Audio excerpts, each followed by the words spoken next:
Chers compatriotes, frères et sœurs de douleur et d'espérance, familles endeuillées dont le cœur saigne encore, anciens détenus politiques dont l'esprit n'a jamais été capturé, blessés courageux qui portaient dans votre chair la vérité de notre histoire. Aujourd'hui, je ne vous parle pas seulement comme président de PASTEF, encore moins comme Premier ministre. Je me tiens devant vous comme un frère marqué, façonné par les mêmes larmes, les mêmes injustices, le même rêve brisé et reconstruit. Nous sommes réunis pour honorer ceux qui ne reviendront plus, ceux dont les rires ont été étouffés par la brutalité d'un système qui a voulu écraser un peuple debout.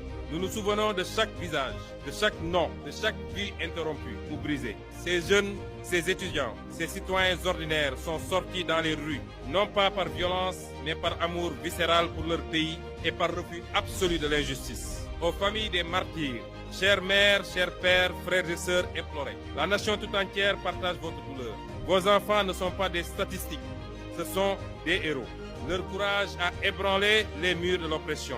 La dignité face à la répression a ouvert la voie au changement historique que nous vivons. Leur don de soi ultime pour la patrie est notre dette éternelle. Votre enfant n'est pas mort pour rien. Il a été victime d'un système qui a choisi la répression au lieu du dialogue. La justice, la vraie, viendra.